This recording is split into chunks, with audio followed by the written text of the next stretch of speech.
Hello viewers, and welcome to a special edition of We the Doctors. My name is Dr. Jules. Today we're doing it slightly different because we have a special guest with us. Your questions have come in and we've created something very, very special for you. We're talking about counterfeit medication, and who else can we have in the studio with us? That's somebody that is highly qualified for the job. We have the Director General of NAFDAC here with us. His name is Dr. Paul Orhii. Welcome, sir. You're Thank welcome, you. You're welcome. We are so excited to have you. Fantastic. Yes. Really. All right. I'm very excited to be among my fellow medical doctors. Yes! To put a stamp on the name, We the Doctors. We the Boom. Exactly. So, now this counterfeit medication is a huge menace in our country. A lot of people have died, and lots of questions are out there. So today our target is to try to answer most of them as much as possible and clarify certain myths that we have. But before we dive into that, let's talk about the function of NAFDAC itself, because some people will just say, oh, NAFDAC, those people that take care of fake medicine, They to check medicine, but they do not have the right information. And give pure water number. And give But right now we want to get the information straight from the head of the agency. So please just explain to our viewers what NAFDAC does. Well, thank you. NAFDAC is the agency, the National Agency for Food and Drug Administration and Control, enacted in 1993 with a mandate to control and regulate the importation, the manufacture, the exportation, the distribution, the advertisement, the use and sale of products that we call collectively as NAFDAC regulated products. And this includes food, like the name implies, food and drug administration. Exactly. All drugs, chemicals, medical devices, bottled water. And when we say food, it includes all the beverages that you take, both alcoholic and non-alcoholic beverages that you take. So it's a very vast and broad mandate. It covers a lot of products. It does not cover only drugs, but it covers actually all processed food and other products. So from what you've said, it's quite broad. There must be several challenges that you've been going through executing this duty of yours. What are the biggest challenges that you've encountered with, controlling our food and drug industry? One of the biggest challenges that the agency has faced since creation is, and in fact, people think that is why it was created, to fight counterfeit medication. Okay. Counterfeit medicines have been our biggest challenge and has been very persistent. All efforts to stop it completely have proved unsuccessful. We were partially successful, but we would have wanted a picture where there's no counterfeit medicines in the country. Actually, counterfeit medicines were first discovered in Nigeria in 1968. Okay. The problem progressively worsened and nobody paid much attention to it. But it came to a point where doctors, after prescribing and administering some medicine to a patient, the patient never improved, and the doctor will become very frustrated. Exactly. Sometimes the doctor will begin to doubt whether the laboratory results that he got he relied upon was right or wrong. They will begin to doubt their nurse, whether the nurse was carrying out their instructions. And the patient will even lose The patient faith. will be, of course, sometimes the doctor himself began to doubt diagnostic capability. Very, very So painful. people were dying inexplicably. You diagnose, you prescribe the best medicine for the condition, you treat, you think you are treating the patient, but the patient continues to worsen. The condition continues to worsen until the patient sometimes dies. But by 2001, we woke up to find out that almost more than 40% of all the medicines, essential medicines, especially antibiotics, circulating in Nigeria, sometimes antibiotics, tablets, you thought it was antibiotic tablets. Yes. It used to be corn chalk. Powder. I mean, Don't sometimes say chalk. that. No, my concern now is that when you say that 40% of antibiotics, That's that the huge. powder within the capsules, I'm assuming, is a shock. Corn chalk. Where do those products come from? Are they being flown in, or it's a problem from home? It is both. Mostly after we started depending almost entirely on import, of course, it's reasonable to expect that most of them are coming from outside. But also people who manufacture locally here, also manufacture, we have arrested a lot of people trying to manufacture fake medicines here locally too. But locally, most of the people are doing what we call substandard.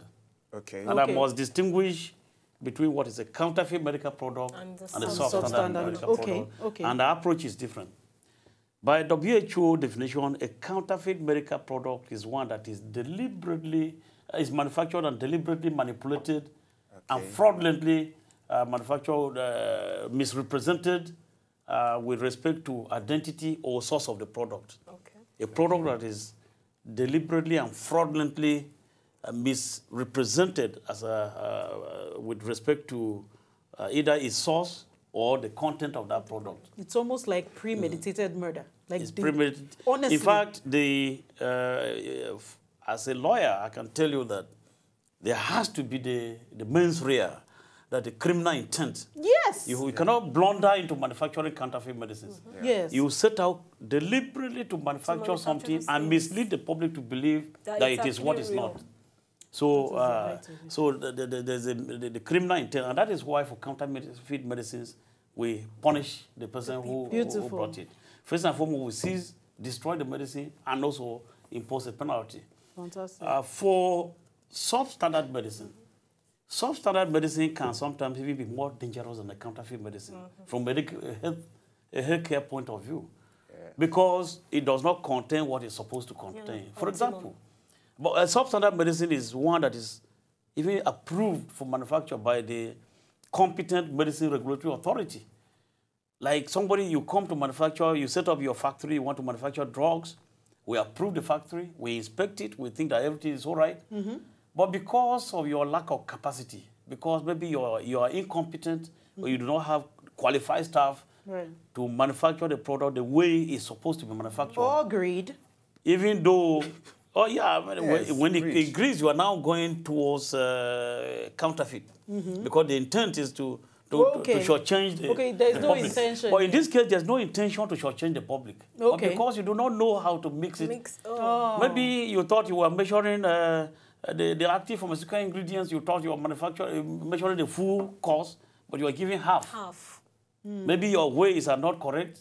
You're weighing this thing, or you're weighing capability. Somebody who is weighing does not know how to weigh it.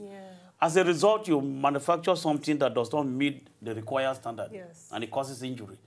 So, for example, you are manufacturing antibiotics. You think you are giving the full active pharmaceutical ingredients in that antibiotic, but then you end up giving half. You know that you are underdosing, and you know the dangers. You are creating resistance strains of microorganisms that are not even treatable with the most effective antibiotics after that. So counterfeit substandard medicines, we believe that is the lack of capacity. So we try to help the industry to develop capacity. We advise you, we give you compliance directives, we tell you what you need to do to be able to meet the standard that you are supposed to meet. It's not a crime, but it is more dangerous from a health point of view than even sometimes it can be that you are manufacturing a counterfeit medicine. So these are the distinctions. Recently, the incidence of counterfeit medicines has changed significantly. It has been a big problem. You know, when I came to NAFDAC in 2009, sometimes it was easy to see a counterfeiter who maybe spelling error on the packaging. You knew that it was a counterfeiter. And sometimes we even started saying that people should put NAFDAC number on the product. Yes. And we thought that by putting NAFDAC number, the counterfeiter could not copy that number. Wow. But things have moved since then. Right. With the crackdown on the illicit narcotic drug globally, the former drug barons now have diverted their resources to manufacturing of counterfeit medicines. think my greatest achievement has been the collaboration the international collaboration that we have entered into with regulatory agencies in advanced countries like the United States of America, India, Canada, Britain, now China and Argentina. I think the collaborative arrangements have paid off big time. We have information sharing arrangements with these countries. Thanks to the information sharing arrangement with these countries, we have been able to crack down not just on counterfeit medical products, but also counterfeiters themselves. Now, a counterfeiter does not have a hiding place on this globe. One of the greatest achievements has been to get the Chinese government, for the first time in the history of that country and Nigeria, to arrest and prosecute 6 of their own citizens who are facing death penalty for manufacturing and exporting counterfeit medical products to Nigeria. And also, we have been able to work with the Indian government and convince them for the Indian government, Indian parliament to pass a law making it a criminal offense punishable by lifetime jail term, the manufacture and distribution of spurious pharmaceutical products for the first time in the history of that country. I think we have succeeded in tightening the noose around the neck of counterfeiting because these two countries are where most of our regulated products come from. By making it very difficult for a Nigerian criminal to go to India and convince a fellow Indian criminal to manufacture counterfeit medical products for shipment to Nigeria, and also for making it difficult for a Nigerian criminal to go to China and convince a Chinese counterfeiter to manufacture products for shipment to Nigeria because they know they will be facing death penalty. I think that's a very, very serious step forward in the war against counterfeiting. Our other major achievement is the ability to bring in, we have been able to bring in within this short time, cutting-edge technologies that will now be used by NAFDAC to fight counterfeiting. The TrueScan, the text messaging system that is already being deployed in the store, the mini labs that are coming to our borders, and the TrueScan that will be in the medicine stores. We have also, for the first time, brought all the 774 local government chairmen together and empowered them to create a NAFDAC desk. By that, we are taking NAFDAC closer to the masses. I think these are some of the, in a nutshell, these are some of the greatest achievements that we have recorded so far. My message to stakeholders and Nigerians in general is that we are winning the war against counterfeiting. We are making it extremely cumbersome and extremely expensive for counterfeiters to continue in their business. We need your help.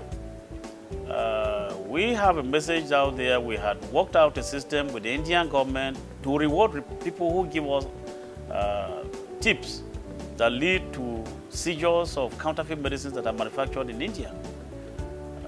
And so we encourage people to actively participate in what we do at NAFDAC, become interested, find a role for yourself in what we do at NAFDAC, because ultimately it touches your own life. By just simply calling and reporting a counterfeit product or unwholesome processed food product, you might be saving millions of lives, including even your own life. We do have challenges in conducting clinical trials in Nigeria. Some of the challenges include the skepticism. For example, following the fake clinical trial of Trovan, many people do not want to avail themselves for clinical trials or even to vaccines. Apart from that, we have infrastructural problems. Clinical trial requires good infrastructure on ground because, for example, even the power situation is a big challenge to a clinical trial, a robust clinical trial program. But having said that, we still have a very good population for clinical trials. We have knowledgeable experts. We are developing clinical trial sites that we think will serve as a choice destination for clinical trial on the African continent.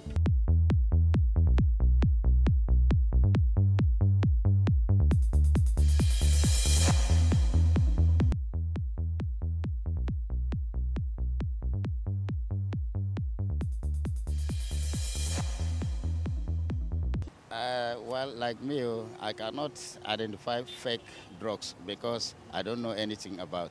You can identify fake drugs by the packaging and products generally by the packaging. Like there's some products that they have some particular seals on them that are put there for authentication, so you know they're original. And then these people that make duplicates and fake drugs, some of them are not aware that those original products have those things. So if also NAFDAC could also like create awareness on packaging of some products, then people can know that, okay, when you see this one, you know that, okay, this one is fake and stuff like that. My little knowledge, what I know about is that something you are familiar with. Like as I'm carrying this malt now, if I'm drinking it every day, I'm touching it every day, I'm seeing it every day. At least if I see something that's different from this, I will identify it. And I think they are saying about this number, there's a number they used to give now, that when you go to buy drugs and you're not okay with the product, there is a place number you will scratch. If you scratch it, then you send to the producers or whatever, then they will not reply with that response. You will not know whether it's fake or... I'll check if they have a NAFDAC number and it depends on the kind of place I bought it from. Some fake drugs as announced by NAFDAC, when you get the drugs, you send some code numbers to a particular number to tell you whether the drug is fake or not. I don't know.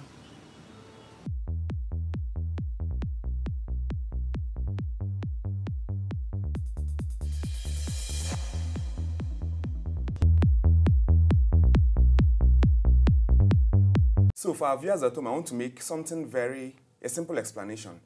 Now, the counterfeit and substandard. This is what counterfeit is like. You go to a filling station, you want to buy kerosene, and they sell diesel to you, or they purposefully mix kerosene and diesel because they know it's going to come out cheaper and sell it to you. That is basically counterfeit. So you understand it when he explains counterfeit. And then when he says substandard, you know those times we worry that the tank may not be complete. So you want to buy 5 liters, you end up having 4 liters. In this case of the active ingredient, for example, you want to buy a drug, they tell you it's 500 milligrams, what you have inside is 300 milligrams. True. Or you want to fill your tank with 65 liters, and you end up getting 55 liters. That's substandard. So you don't think it's counterfeit because they gave you 50 liters instead of 65. That's substandard. But counterfeit is when you mix diesel and kerosene, or when they sell kerosene to you, basically, and you think that's diesel. I think it makes sense. From my opinion, I think Dr. Okay is talking from a personal level because he's sounding very passionate. He's very passionate about the way you go and buy. I've not gotten counterfeit kerosene before, but I always have substandard.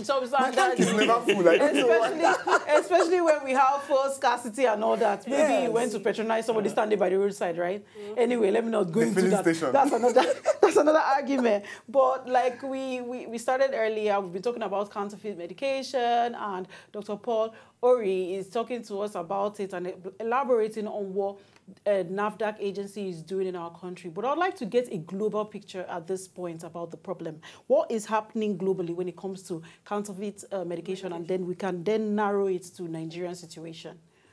Counterfeit medicines is like a venereal disease. Nobody wants to go out there and announce that they have a venereal disease. I love that. So most countries analogy. try to even avoid it, to say that they have counterfeit medicine. They feel it's a shameful thing to have. But when you go to their systems, you see that they have a system to fight these counterfeit medicines. Exactly. They have an agency to fight counterfeit medicine. It means that there is a global problem. It is. But more in developing countries than in advanced countries. But in advanced countries like the US, counterfeit medicine can just be about 1%.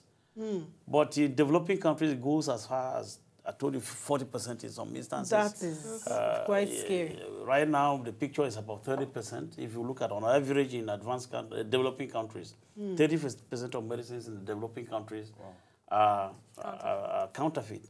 Wow. And the global picture, even advanced countries, I think they are underestimating it because more than 50% of the medicines that you buy via the internet are counterfeit. Yes, that's true.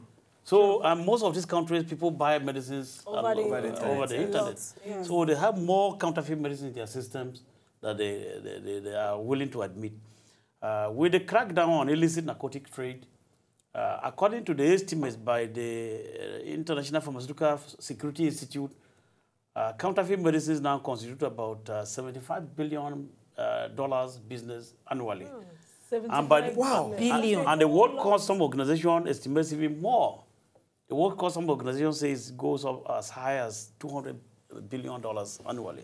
Wow. That's the huge volume of counterfeits circulating in international markets and looking for easy targets. And people are consuming these things. Exactly. And as a result of that, the counterfeiting has become more globalized, more militarized, because the drug barons have brought their militarized attitude of doing things, business into counterfeiting, and of course more sophisticated.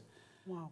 With the sophistication in printing technology now, you will see a counterfeiter produce something that you sometimes looks even much better than the fake is always finer than the original.